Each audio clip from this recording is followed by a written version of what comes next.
26 परिवार उजड़ गए, 26 बेटे, पति, पिता गुजर गए। उनमें से 25 भारतीय थे। मेरी माँ के आंसू तब गिरे जब उनके पति को आतंकवादियों ने शहीद किया। और उन 26 लोगों की बात कर रही हूँ मैं, इसलिए कर रही हूँ क्योंकि मैं उनका दर्द जानती हूँ। इतिहास की बात आप करिए, मैं वर्तमान की बात करना चाहती हूँ। गृह मंत्री जी के कार्य क्षेत्र में आता है इंटेलिजेंस ब्यूरो। क्या गृह मंत्री जी ने इस्तीफा दिया? जितने भी लोग बैसारन वैली में थे और जो 25 भारतीय मारे गए, उनके लिए कोई सुरक्षा नहीं थी। आप कितने भी ऑपरेशन कर डालें, आप इस सच्चाई के पीछे छुप नहीं सकते, इसे नकार नहीं सकते। कोई शर्म नहीं है और ना कभी होगी। सुन लीजिए, आदरणीय अध्यक्ष महोदय, मैं आपको धन्यवाद देना चाहती हूँ कि इस महत्वपूर्ण मुद्दे पर आपने मुझे बोलने का मौका दिया। ये अलग बात है कि सत्ता पक्ष के लोग सब मेरे बोलने से पहले ही भाग गए। आइए, आपको देख के मैं खुश थी कि आप वापस आ गए। सबसे पहले मैं उन सैनिकों, उन जवानों, उन अफसरों को नमन करना चाहती हूँ जो हमारे देश के रेगिस्तानों में, हमारे देश के घने जंगलों में, बर्फीले पहाड़ियों पे हमारी देश की रक्षा करते हैं, जो हर पल देश के लिए अपनी जान देने के लिए तैयार रहते हैं। 1948 से लेकर अब तक, जब से पाकिस्तानी रेडर्स ने कश्मीर पे हमला किया, तब से लेकर अब तक हमारे देश की अखंडता की रक्षा करने में उनका बड़ा योगदान है। हमारी आज़ादी अहिंसा के आंदोलन से हासिल हुई, लेकिन जैसे मैंने कहा, उसको कायम रखने के लिए हमारी सेना का बहुत बड़ा योगदान है। अध्यक्ष महोदय, कल मैं सदन में बैठी हुई सबके भाषण सुन रही थी। आदरणीय रक्षा मंत्री महोदय ने बोला, सत्ता पक्ष के कई मंत्रियों ने बोला। 1 घंटे का रक्षा मंत्री जी का लंबा भाषण था। सुनते सुनते एक बात मुझे बहुत खटक रही थी। उसके बाद जब दूसरे भाषण भी सुने आपके सत्ता पक्ष के, तब भी ये बात बार बार मेरे मन में आ रही थी कि सारी बातें कर ली, ऑपरेशन सिंदूर की बात कर ली, आतंकवाद की बात कर ली, देश की रक्षा की बात कर ली, इतिहास का पाठ भी पढ़ा दिया, लेकिन एक बात छूट गई। उस दिन 22 अप्रैल 2025 को जब 26 देशवासियों को अपने परिवार के सदस्यों के सामने खुलेआम मारा गया, तो ये हमला कैसे हुआ, क्यों हुआ?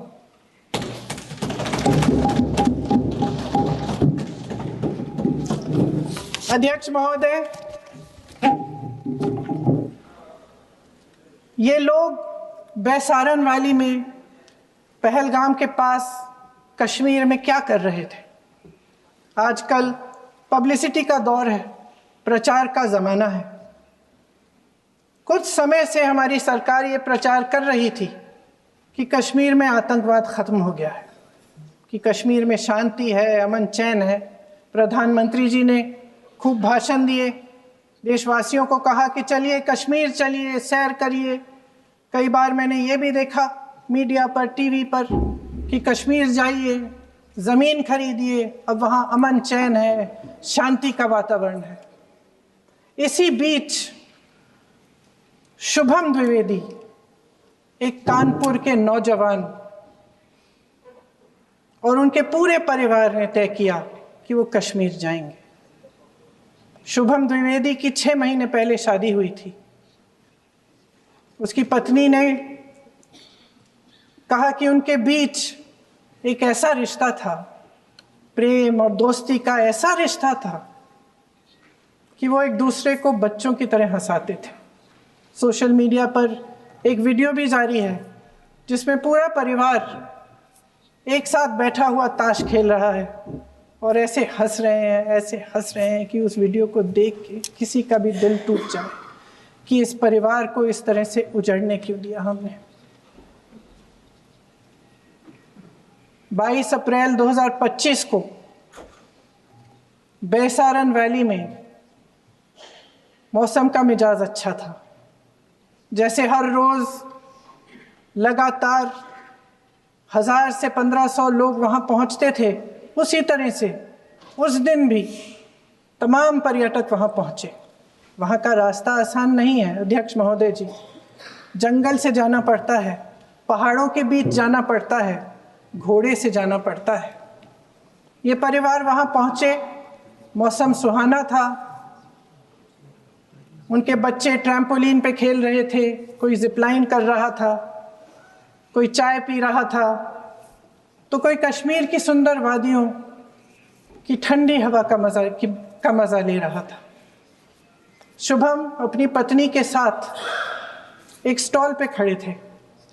तभी अचानक 4 आतंकवादी जंगल में से निकलते हैं और शुभम को वहीं अपनी पत्नी के सामने मार डालते हैं। उसके बाद वे वहां से पूरे वैली में 1 घंटे के लिए लोगों को चुन चुन कर मारते हैं। किसी के पति को अपनी पत्नी के आंखों के सामने, किसी के पिता को अपने बेटे के सामने, चुन चुन कर 26 लोगों को मार डालते हैं। शुभम की पत्नी घबराकर वहां से भागने की कोशिश करती है, अपनी जान बचाने के लिए जंगल की तरफ दौड़ती है। वहां पता चलता है कि तमाम लोग जंगल की तरफ दौड़े हैं और अपनी जान बचाने की कोशिश कर रहे हैं। कोई अपने बेटे का हाथ पकड़ के पहाड़ों पर घसीटता हुआ जा रहा है, कोई कश्मीरी घोड़े वालों और गाइडों की मदद लेते हुए चले जा रहा है। कोई रास्ता नहीं है, कोई तरीका नहीं है, लेकिन किसी न किसी तरह से शुभम की पत्नी के शब्दों में किसी ऐसी शक्ति ने हमको बचा कर रखा कि हमें किसी न किसी तरह से हम अकेले नीचे पहुंचे। और मैं उनके लफ्ज पढ़ना चाहती हूं, क्योंकि उन्होंने कहा कि इस पूरे समय जब 1 घंटे के लिए चुन चुन कर भारतीय नागरिकों को मारा जा रहा था, इस पूरे समय उसे एक सुरक्षाकर्मी नहीं दिखा, एक सैनिक नहीं दिखा।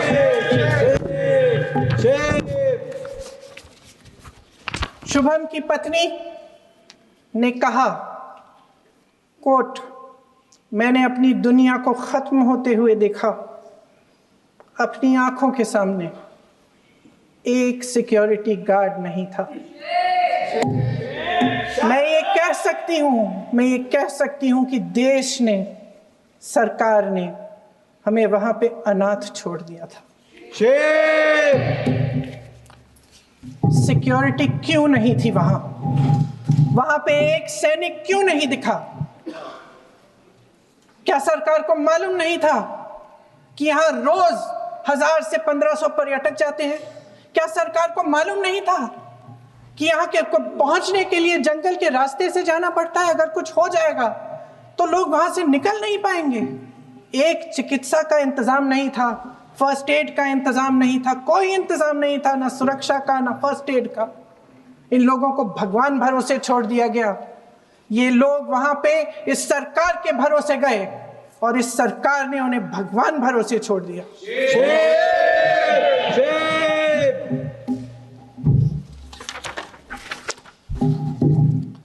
मैं पूछना चाहती हूं, ये किसकी जिम्मेदारी थी? इस देश के नागरिकों की सुरक्षा की जिम्मेदारी किसकी है? क्या इस देश के प्रधानमंत्री की नहीं है? क्या इस देश के गृह मंत्री की नहीं है? क्या इस देश के रक्षा मंत्री की नहीं है? क्या एनएसए की नहीं है? अध्यक्ष महोदय, पहलगाम हमले से सिर्फ 2 हफ्ते पहले हमारे गृह मंत्री महोदय जी कश्मीर गए थे। किस लिए गए थे? जो सुरक्षा की व्यवस्था है इसको देखने के लिए गए थे। इसको रिव्यू करने के लिए गए थे और उन्होंने वहां कहा कि आतंकवाद पर विजय प्राप्त हुई है। ये 2 हफ्ते पहले है। 3 महीने बाद JNK के गवर्नर साहब एक आम इंटरव्यू में ऐसे ही चलते चलते कह देते हैं कि हाँ, बैसारन वैली में बहुत लापरवाही हुई और इसके लिए मैं जिम्मेदारी लेता हूँ। ऐसे ही चलते चलते, और वो बात होती है, ख़त्म भी वहाँ होती है और वहीं ख़त्म हो जाती है। उनसे जिम्मेदारी ली भी नहीं जाती, कोई सवाल नहीं उठाता, कोई जवाब नहीं देता। अध्यक्ष महोदय, उस हमले की जिम्मेदारी एक आतंकवादी गुट जिसका नाम TRF है थोड़े दिनों बाद लेती है। कौन है ये TRF? 2019 में ये गुट बना। 2020 में इसने कश्मीर में आतंकवाद का काम शुरू कर दिया और 2020 अप्रैल 2020 से लेकर 22 अप्रैल 2025 तक इन्होंने 25 आतंकवादी हमले किए। गृह मंत्री महोदय ने जब UPA सरकार के समय के आतंकवादी हमले गिने तो लगभग 25 गिनवाए थे अभी अपने भाषण में। इस गुट ने कश्मीर में 25 हमले 2020 और 2025 के अंदर एक पूरी लिस्ट है इन हमलों की। मेरे पास इतना समय नहीं है इसलिए मैं एक एक को नहीं पढ़ना चाहती, लेकिन मैं इतना कहूंगी कि इनमें रियासी का हमला भी था 2024 का, जिसमें 9 लोग मारे गए और 41 लोग घायल हुए। कुल मिलाकर 2020 से लेकर 22 अप्रैल 2025 तक TRF ने 41 सेना और सुरक्षा कर्मियों की हत्या की, 27 सिविलियंस की हत्या की और 54 लोगों को घायल किया था। भारत सरकार ने TRF को आतंकवादी संगठन का दर्जा कब दिया? 2020 में दिया, 2021 में दिया, 2022 में दिया, 2023 में दिया। 3 साल बाद, 3 सालों के लिए ये आतंकवादी गतिविधियां कर रहे हैं और आप इनको आतंकवादी संगठन तब कहते हैं 2023 में। इसकी क्या वजह थी? ये सब सरकार के संज्ञान में था और आप मुझे बताना चाहते हैं, सत्ता पक्ष के नेता बताना चाहते हैं कि ये सब आपके संज्ञान में था, लेकिन कोई भी एक ऐसी एजेंसी नहीं है हमारी सरकार की जिसको पता चला कि ऐसा हमला, ऐसा भयानक हमला होने जा रहा है हमारे देश में, कि पाकिस्तान में बैठे हुए इस हमले की योजना बन रही है कि हम भारत जाके हैवानियत करेंगे, 26 लोगों को मार डालेंगे और हमें पता ही नहीं है। क्या ये हमारी एजेंसियों की विफलता है कि नहीं है? ये बहुत बड़ी विफलता है, ये बहुत बड़ी विफलता है। जानते थे कि ये गुट है, जानते थे कि 5 सालों से ये आतंकवादी हमले कर रहा है, अध्यापकों को मारा, आर्मी के बड़े बड़े अफसरों को मारा, आम जनता को मार डाला, पुलिस वालों को मार डाला, और आप इन पे निगरानी नहीं रख रहे थे। और ये जो एजेंसियां हैं, इनकी जिम्मेदारी कौन लेगा? क्या IB चीफ ने अपना इस्तीफा दिया? क्या किसी ने इस्तीफा दिया? गृह मंत्री जी के कार्य क्षेत्र में आता है इंटेलिजेंस ब्यूरो। क्या गृह मंत्री जी ने इस्तीफा दिया? इस्तीफा छोड़िए, जिम्मेदारी ली।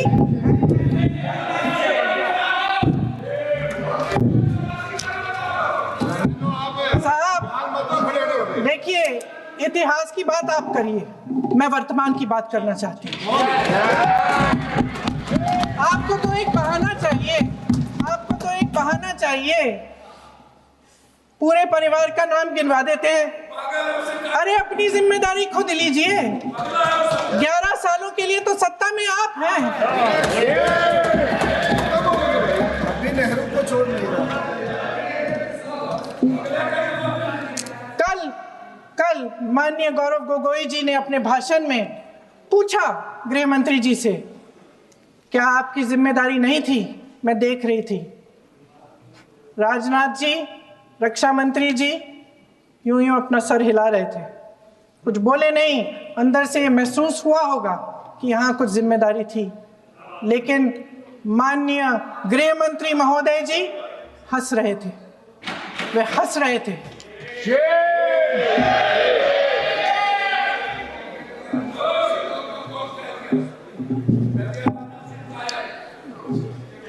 अध्यक्ष महोदय, कल सत्ता पक्ष और आज भी सत्ता पक्ष के नेताओं ने 2008 के मुंबई के हमलों का जिक्र किया, बार बार कहा कि मनमोहन सिंह जी की सरकार ने कुछ नहीं किया। ये तो जानकारी होगी ना कि उसी समय जब वो आतंकवादी हमला चल रहा था तभी उन आतंकवादियों को मार डाला था, एक बचा था और उसको भी फांसी दे दी थी 2012 में। महाराष्ट्र के मुख्यमंत्री ने इस्तीफा दिया। देश के गृह मंत्री ने जिम्मेदारी लेकर इस्तीफा दिया। एक जवाबदेही थी पब्लिक के प्रति, एक जवाबदेही थी इस देश की जनता के प्रति, इस देश की धरती के प्रति।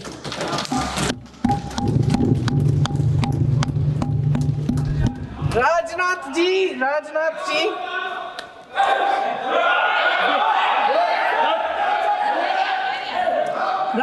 जी तो पुलवामा, उरी और पठानकोट के समय गृह मंत्री रहे थे। आज वे रक्षा मंत्री हैं और हमारे गृह मंत्री महोदय श्री अमित शाह जी के नाक के नीचे पूरा मणिपुर जल गया, दिल्ली में दंगे हुए, पहलगाम में हमला हुआ और आज भी वे उसी पद पर बैठे हैं। क्यों? अध्यक्ष महोदय, बमबारी से अखबारों के हेडलाइन बनते हैं, मगर कहानी सुरक्षा में की चूक में भी है। आज देश खोखले भाषण नहीं सुनना चाहता, देश जवाब चाहता है, तसल्ली चाहता है कि सच उससे छिपाया नहीं जाएगा। देश जानना चाहता है कि उस दिन अप्रैल 22, 2025 को क्या हुआ और क्यों हुआ। आप तो खुद अपनी पीठ थपथपाने में लगे रहते हैं। सेना, देश, संसद से सच छुपाते हैं। ऑपरेशन सिंदूर जब शुरू हुआ, हम सब ने समर्थन किया, सब एकजुट होकर खड़े हो गए इस देश के लिए। दोबारा होगा, दोबारा खड़े हो जाएंगे। अगर हमारे देश पे हमला होता है तो यहाँ इस सदन में किसी भी पार्टी का हो, कोई भी हो, सब आपका समर्थन करेंगे। और हमें अपनी सेना पर गर्व है कि उन्होंने इस बार भी दृढ़ता से लड़ाई लड़ी, धैर्य से लड़ाई लड़ी, वीरता से लड़ाई लड़ी। लेकिन इस ऑपरेशन का सिंदूर का क्रेडिट, उसका श्रेय तो हमारे प्रधानमंत्री जी चाहते हैं। सही भी है, ठीक है, सही है, श्रेय ले। ओलंपिक्स में हमारा मेडल आता है, उसका भी श्रेय लेते हैं। लेकिन सिर्फ श्रेय लेने से नहीं होता नेतृत्व, जिम्मेदारी भी लेनी पड़ती है।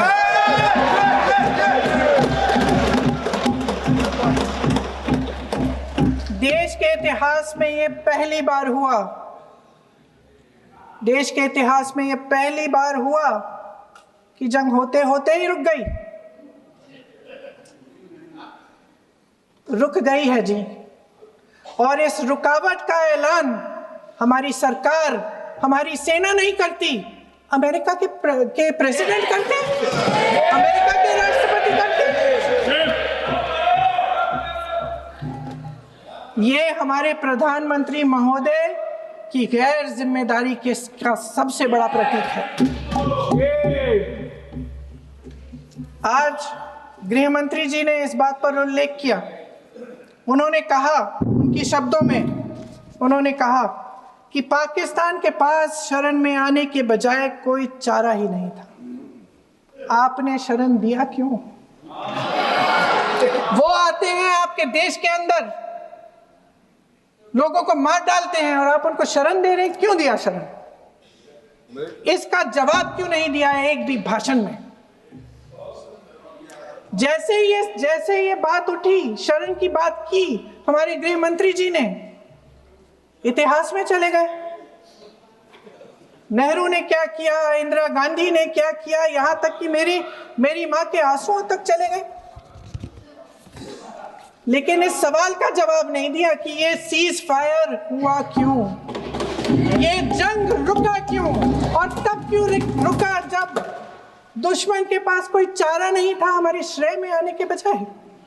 क्यों रुका ये जंग? इसका जवाब नहीं दिया।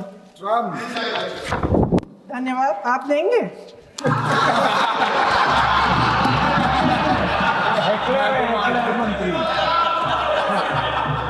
देना भाई, देना। आपको टाइम मिलेगा तो, टाइम नहीं मिलेगा आपको शायद। वैसे महोदय, मेरी माँ की आंसू की बात किए, मैं इसका जवाब देना चाहती हूँ। मेरी माँ के आंसू तब गिरे जब उनके पति को आतंकवादियों ने शहीद किया, जब वे मात्र 44 साल की थी। और आज अगर मैं इस सदन में खड़ी हूं और उन 26 लोगों की बात कर रही हूं, मैं इसलिए कर रही हूं क्योंकि मैं उनका दर्द जानती हूं, महसूस करती हूं।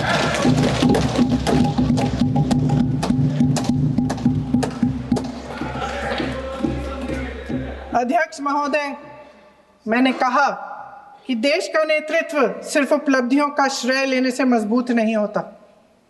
सफलता और विफलता दोनों की जिम्मेदारी लेने से बुलंद होता है।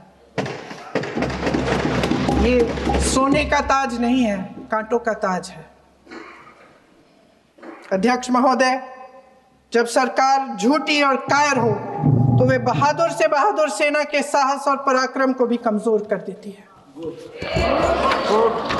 देश को प्रतिशोध के साथ साथ सबके प्राणों की रक्षा का प्रण चाहिए।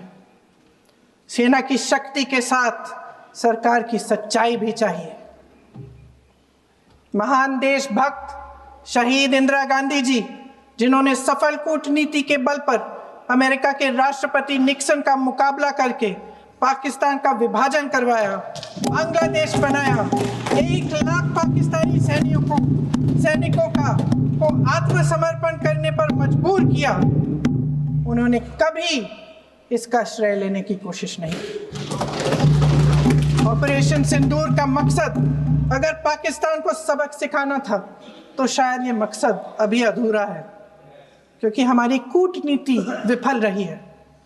इसका प्रमाण यही है कि ऑपरेशन सिंदूर के बाद एक पाकिस्तानी जनरल, जिसके हाथ खून से रंगे थे, अमेरिका के राष्ट्रपति के साथ बैठकर लंच खा रहे थे। अगर ऑपरेशन सिंदूर का मकसद आतंकवाद को खत्म करने का था तो पाकिस्तान को संयुक्त राष्ट्र के आतंकवाद विरोधी समिति का अध्यक्ष चुने जाने से इस मकसद को धक्का लगा है। इसकी जिम्मेदारी कौन लेगा? क्या हमारे प्रधानमंत्री लेंगे? क्या उनमें ये हिम्मत है? नहीं है। अगर इस ऑपरेशन के दौरान हमारे जहाजों का नुकसान नहीं हुआ तो सदन में इसे साफ साफ कहने से क्या डर है? क्यों नहीं कहा है?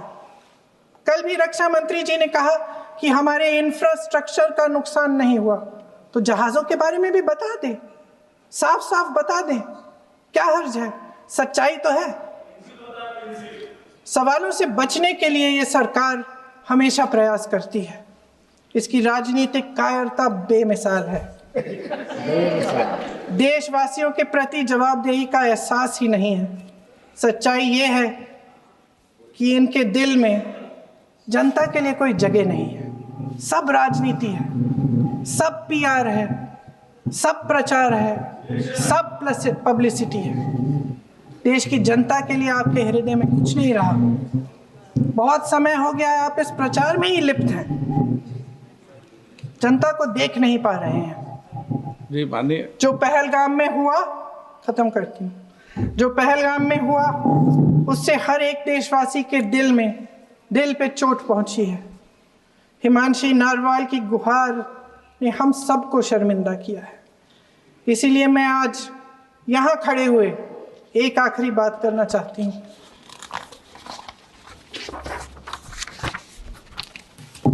इस सदन में लगभग सभी के पास सुरक्षा है, सुरक्षा की व्यवस्था है। हम जहाँ भी जाते हैं हमारे साथ सुरक्षा कर्मी आते हैं। आपको भी मिल जाएगी, आप मंत्री बन जाएंगे, आपको भी मिल जाएगी। मैं मजाक की बात नहीं कर रही हूँ, मैं मजाक की बात नहीं कर रही हूँ। थोड़ा सा धैर्य रखिए। उस दिन पहलगाम में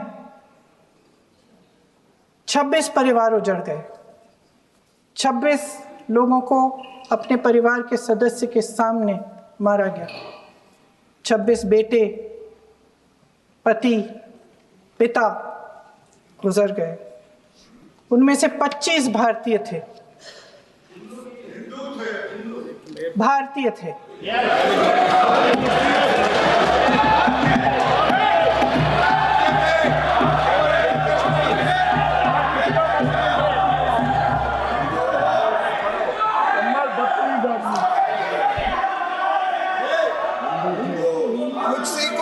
जितने भी लोग बैसारन वैली में थे और जो 25 भारतीय मारे गए, उनके लिए कोई सुरक्षा नहीं थी, कोई सुरक्षा नहीं थी।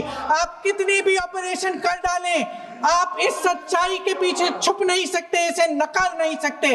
आपने उनको सुरक्षित नहीं किया। कोई शर्म नहीं है, कोई शर्म नहीं है, कोई शर्म नहीं है और ना कभी होगी। सुन लीजिए, सुबह भी मैं शिव मंत्र बोल के आई हूं। इनको क्या पता शिव मंत्र क्या है? शिव मंत्र इनका खत्म कर लो अपना भाषण। शिव मंत्र।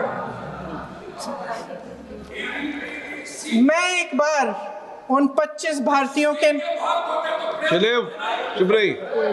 मैं एक बार उन 25 भारतीयों के नाम इस सदन में पढ़ना चाहती हूं, ताकि यहां बैठे हर सदस्य को यह एहसास हो कि वे भी हमारी तरह इंसान थे, किसी राजनीतिक बिसात के मोहरे नहीं थे। वे भी इस देश के बेटे थे, वे भी इस देश के शहीद हैं। उनके परिजनों के प्रति हम सब की जवाबदेही बनती है। उन्हें सच्चाई जानने का हक है। समीर गुहा भारतीय, बिट्टन अधिकारी, मनीष रंजन, हेमंत सुहास जोशी, विनय नारवाल, सुशील नथनियल, अब्दुल श्रीकांत मोने, सैयद आदिल हुसैन शाह, माननीय मंत्री रामचंद्रन, संजय लक्ष्मण लेले, माननीय प्लीज दिनेश अग्रवाल, दिलीप दिल से, प्रशांत कुमार सतपति, JS चंद्रमौली। अब आप बोलिए, अब आराम से। JS चंद्रमौली, यतीश परमार, S मधुसूदन राव, माननीय सदस्य, नारेबाजी का सदन नहीं है। शैलेश कलाटिया, ये तरीका ठीक नहीं है आपका। मंजुनाथ राव, कौस्तभ गणबोटे, शुभम द्विवेदी। जय हिंद।